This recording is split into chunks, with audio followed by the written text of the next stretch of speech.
O Guilherme Boulos voltou às redes com mais um Café com Boulos. E será que nós, como esquerda, temos futuro, meus queridos? Só se você mandar superchat e Pix, a gente certamente terá um futuro. O futuro é nosso, gente. Vamos ver aqui o Café com Boulos. Espera aí, errei aqui. Agora vai.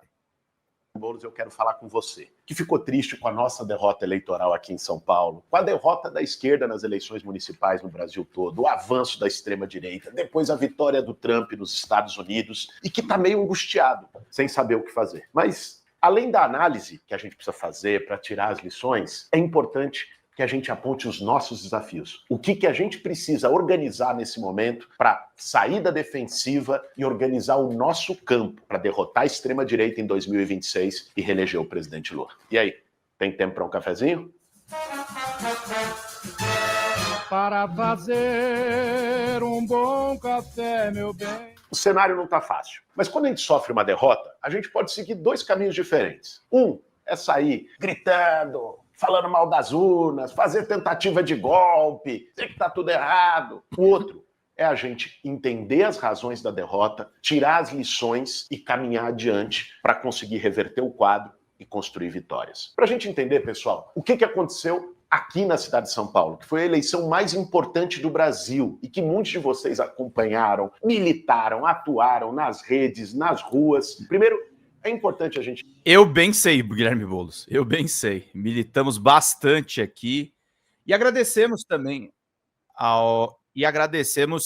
por conta do Guilherme ter promovido esse engajamento nas redes, né? Isso foi um lado bem positivo da campanha dele. Mas vamos continuar. Entender que a gente não perdeu essa eleição para o Ricardo Nunes. A gente perdeu essa eleição para um projeto que reuniu setores econômicos, a direita todinha organizada, setores midiáticos, em torno da perspectiva de usar a cidade de São Paulo como trampolim para uma candidatura presidencial do Tarcísio. O consórcio Tarcísio 2026. Foi essa turma que usou todos os métodos para nos derrotar. Com uso de máquina de maneira abusiva. Quem fez a campanha, ou quem acompanhava aqui nas redes, viu. Turma lá usaram funcionários da prefeitura para retirar nossos materiais das ruas. Geral, tá tirando geral. Ô, Guilherme, eu vou no chão aí. A prefeitura falou que é pra tirar, não é pra ficar nenhum. Ô, amigo. Um assédio tremendo sobre os servidores, com mentira, dizendo que a gente ia interromper programa social, que a gente ia fechar a creche, que a gente ia cortar o leite das crianças que chegava nas comunidades. Foi um negócio absurdo. Sem falar no que a gente viu no primeiro turno da máquina de mentiras da extrema-direita representada pelo Pablo Marçal. Ali foi decisivo para a eleição. Quando o Marçal entra e faz tudo aquilo, além de jogar uma rejeição tremenda para cima da gente, laudo falso a 48 horas da eleição, tudo aquilo que foi feito de mentira, isso chegou num universo que era muito difícil a gente reverter no tempo da eleição. Em 3 semanas do segundo turno. Ele jogou o sentimento da eleição para a direita e, além disso, normalizou o Ricardo Nunes. Era como se perto do Marçal o Ricardo Nunes fosse um bom moço. O cara cheio de esquema, em que o crime organizado entrou na prefeitura, tudo aquilo que a gente viu apoiado oficialmente pelo Bolsonaro, né, parecia mais palatável depois de todo o show que o Marçal fez no primeiro turno. Aliás, eu não vejo precedente de uma eleição marcada por tanta mentira, por tanto ataque, na escala que foi. Se a gente olhar, inclusive, ali, ó, os algoritmos de rede, o impacto, né, o Marçal conseguiu ter um engajamento maior que o Bolsonaro na eleição de 18 e na eleição de 22. Ele cumpriu esse papel de criar as condições para uma vitória do Ricardo Nunes. E o Ricardo Nunes, no segundo turno, também deu sequência a esses ataques. Quem acompanhou os debates lembra que a gente ia acabar com a polícia, liberar a droga. O seu partido, Guilherme Boulos, apresentou um projeto de lei na Câmara dos Deputados para liberar, para soltar 42 mil traficantes que estão presos. Era a tática política do medo, do pânico moral em cima das pessoas, completada por aquele crime eleitoral grotesco, que é absurdo que fique impune, do Tarcísio no dia da eleição, dar uma entrevista associando a gente ao crime organizado, sem prova nenhuma, sem absolutamente nada. Então, esse cenário que marcou a eleição de 2024 aqui em São Paulo aponta para até onde eles estão dispostos a ir no próximo período para derrotar a esquerda no Brasil. Foi uma espécie de uma prévia para o que eles querem fazer em 2026. Tem muita análise agora sobre a eleição acontecendo. Por que perdeu? Por que não foi? É impressionante. Até gente que diz aqui em São Paulo que a gente perdeu a eleição porque teria abandonado as bandeiras da esquerda. Curioso isso, né? A campanha que defendeu o movimento sem teto, desapropriação de imóvel ocioso no centro da cidade, uma campanha que defendeu um SUS modelo em São Paulo, a reestatização do serviço funerário, que a gente viu agora no Dia dos Finados, aí, o que foi, a intervenção nos contratos de empresa de ônibus da cidade, defendeu tudo isso. E vamos ver que não foi só São Paulo, né, gente? A esquerda foi derrotada na maior parte do país. Obrigado, querido Lucão, mandou 50. Primeiro, um avanço considerável do Centrão. Mas por quê? Isso tem a ver com o esquema que foi montado lá atrás entre o Bolsonaro e o Lira do orçamento secreto, das emendas parlamentares. Como é que funciona isso? Seguinte, os deputados passam o recurso para os prefeitos aliados deles, essas prefeituras se turbinam no caixa, conseguem fazer, e com isso tem mais chances de reeleição, e depois se tornam base de apoio desses deputados para a reeleição dele na Câmara. É um mecanismo muito perverso. E junto com isso, também a extrema-direita avançou. O PL, por exemplo, passou de 2 prefeitos para 16 prefeitos nas cidades com mais de 200 mil habitantes, que são aquelas cidades mais importantes do país. Ou seja, o cenário foi um cenário muito duro. O que cabe a gente agora é tirar as lições do que aconteceu, fazer a leitura correta para a gente conseguir sair da defensiva política e se preparar para derrotar a extrema-direita em 2026, que vai ser o grande embate do lado deles. Seja com a tentativa de anistiar o Bolsonaro, que a gente tem que combater com todas as forças, seja com o projeto do Tarcísio representando um bolsonarismo moderado, eles vão se unir para tentar derrotar o Lula em 2026. A discussão agora, pessoal, é o que fazer. Tem gente, às vezes até dentro do campo progressista, que tirou a seguinte conclusão da derrota eleitoral que a gente sofreu. De dizer, olha, a esquerda, para poder derrotar a extrema-direita, tem que deixar de lado as suas bandeiras, se tornar centro, ou não concorrer e apoiar alguém de centro para conseguir derrotar o bolsonarismo, a política do ódio no país. Essa visão eu considero profundamente equivocada. Uma coisa é a esquerda se aliar com o centro, fazer frentes amplas contra a extrema-direita. Isso é correto. É assim, inclusive, no mundo todo que a gente tem conseguido vencer a extrema-direita em embates polarizados. Em 2022, o Lula trouxe o Alckmin para ser vice, se aliou a vários setores para conseguir derrotar o Bolsonaro. Buscar trazer e reunir setores de centro é muito importante, mas a esquerda, nesse processo, não pode se diluir, não pode... Eita, o vídeo foi cortado. Rapaz, o time do Boulos, ajusta essa divulgação aí. Mas, ó, dizer para vocês, concordo plenamente com o que o Guilherme falou. Realmente, a gente não pode diluir as nossas bandeiras. A gente precisa ter uma coerência ideológica. Mesmo porque eu acabei de ler embasbacado, acabei de ver aqui na minha timeline, estava divulgando a nossa live, inclusive, a Folha de São Paulo publicou, nós vamos ler o artigo, tá? Infelizmente eu vou torturar vocês com isso. A Folha de São Paulo publicou um artigo do Bolsonaro hoje. A Folha de São Paulo, que foi o maior jornal, já foi o jornal de maior circulação no país. A Folha de São Paulo, que foi provavelmente o veículo corporativo mais atacado pelo Bolsonaro, hoje está publicando um artigo do Bolsonaro. A imprensa e setores públicos estão normalizando o fascismo. Tudo isso para derrotar o Lula. E nisso eu dou completa razão ao Guilherme Boulos. A gente precisa começar a campanha Lula 2026 agora, queridos. Agora, senão a gente vai ter problemas muito graves. O nosso campo vai ser dizimado se a gente deixar. O nosso campo vai ser tirado de circulação se a gente deixar. Não vai ter futuro, ao contrário do que diz o Café com Boulos aqui, se a gente não fizer alguma coisa. Se a gente não mudar o status quo da coisa. Nós estamos normalizando tipinhos que seriam similares a Adolf Hitler na Alemanha nazista. Nós estamos achando, os liberais do Brasil estão achando normal normalizar um cara que justamente, diretamente, não cuidou da saúde dos 700 mil que provavelmente morreram diretamente de Covid. É inacreditável, gente. É inacreditável isso que está acontecendo. Eu tô assustado. Eu não tô achando isso uma coisa tranquila, não.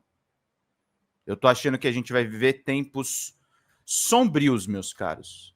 Sombrios. Nós vamos viver realmente um grande ciclo de fascismo. Porque nós temos um dos maiores jornais da mídia corporativa naturalizando um homem responsável por 1 milhão de mortes numa pandemia, na pior pandemia que nós tivemos. E quando a gente normaliza o Bolsonaro, o problema, volto a dizer, o problema não é o Bolsonaro. O problema é o seguinte, Bolsonaro pode continuar inelegível. O problema é que nós estamos normalizando o Pablo Marçal, nós estamos normalizando inclusive o Tarcísio,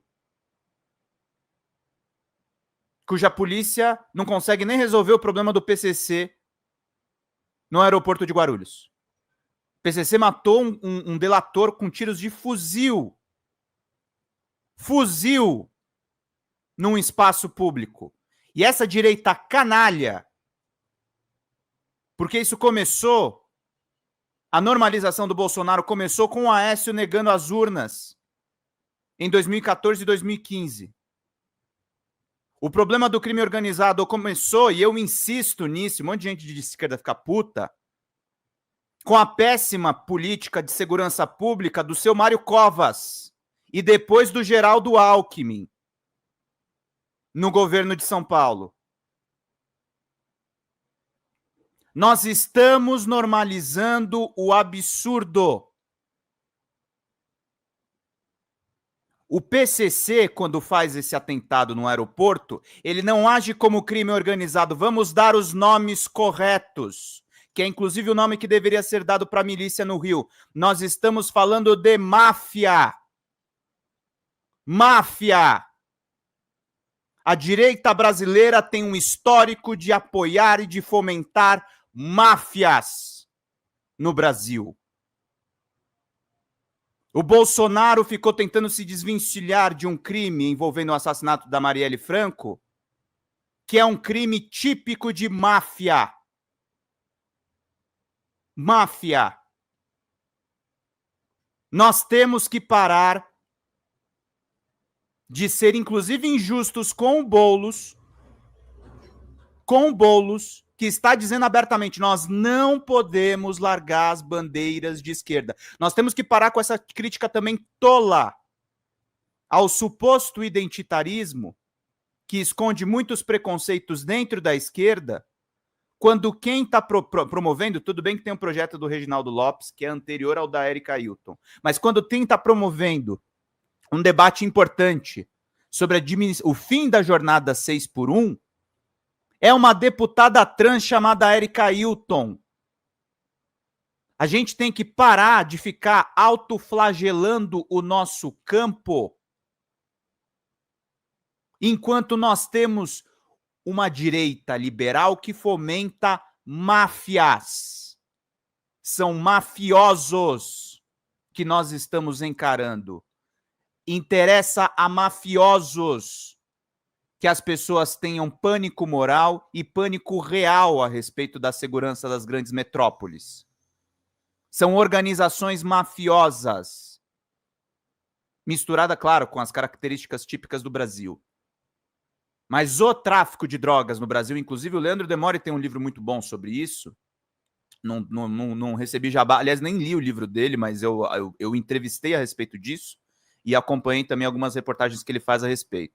O modus operandi das facções criminosas brasileiras foi importado dos esquemas mafiosos italianos.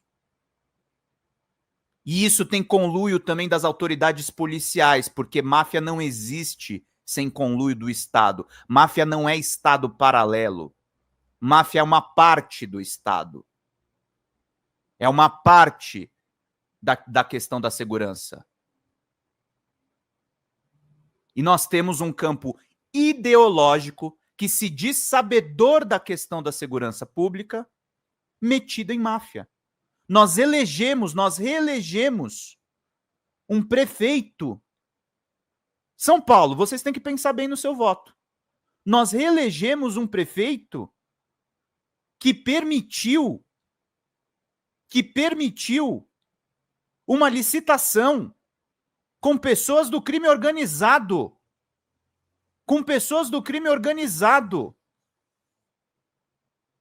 É inacreditável, gente. E eu digo mais, Lucas. Classe média alta e ricos não se importam com segurança pública porque se fecham em condomínios de alto padrão. Ninguém se importa com segurança pública, gente. Ninguém se importa com segurança pública. Vou falar uma coisa real, inclusive a respeito da galera da esquerda. Morre policial a rodo. Tem rebelião no presídio a rodo. E nós não discutimos, não politizamos essas questões. A gente deixa, sabe para quem discutir? O Datena. Sabe para quem a gente deixa discutir? Para o Marcelo Rezende, que morreu. Sabe para quem a gente deixa essa discussão? Para o jornalismo sensacionalista. Ou para as teses acadêmicas que nunca vão ver a luz do dia. Nós não tratamos das questões fundamentais da sociedade que deveriam ser a bandeira da esquerda, e eu volto para a questão que eu estava falando na eleição o tempo inteiro. Quando é que vocês vão perder essa sanha, essa vontade de se autossabotar e discutir questões reais? Quando eu falo que nós temos que, inclusive, assimilar as críticas ao governo Lula, eu falo dessa comunicação com o povo. Eu não falo de uma tese acadêmica furada. Nós temos que ouvir o povo, nós temos que conversar com o povo. O meu trabalho jornalístico não existe sem povo. Não existe sem povo. O Lucas está lembrando muito bem, a Marielle militava pelos policiais, a assistência psicológica aos policiais era uma das lutas da Marielle Franco. Por que a esquerda não fala de polícia? Por que a esquerda não fala realmente a respeito da situação dos presídios? E não só num documentário sensacionalista feito por um estudante de jornalismo? Por que nós não falamos no cotidiano? Por que nós não temos uma cauda longa de cobertura?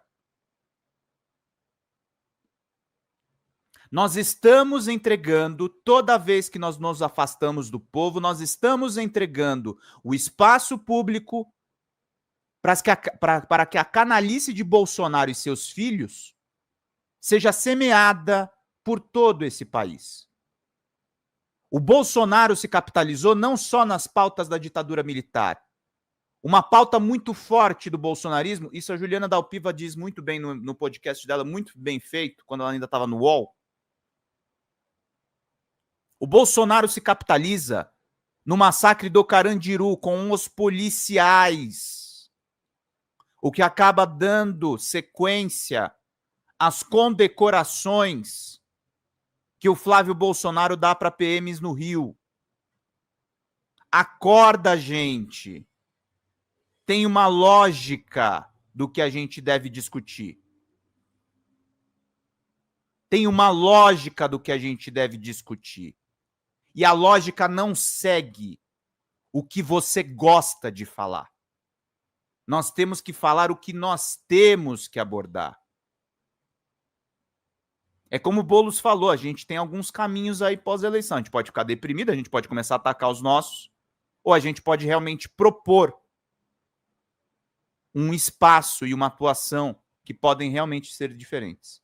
Fala, pessoal da Folha Democrata, aqui é Pedro Zambarda, editor do canal, falar um pouquinho a respeito da necessidade de vocês financiarem a Folha Democrata. Gente, a Folha Democrata é financiada através de um Pix chamado Folha Democrata, é o endereço do Pix, né? folhademocrata@gmail.com. Nós precisamos do nosso jornalismo financiado por vocês que são do nosso público, porque nós passamos vários perrengues aqui com o YouTube, vocês sabem muito bem. E mesmo assim, graças a essa comunidade muito unida, a gente conseguiu fazer lives históricas, acompanhar praticamente ao vivo a campanha do Guilherme Boulos, trazer informações exclusivas a respeito de Gustavo Gayer, de Olavo de Carvalho, de todos os bolsonaristas, combater as fake news e tudo o que a gente acompanha. Por R$80 no nosso Pix você ganha um curso de roteiro para série, o que é muito importante se você é artista, roteirista, se você lida com essas práticas da economia criativa. Outra forma de você colaborar também é se tornando membro aqui do nosso canal.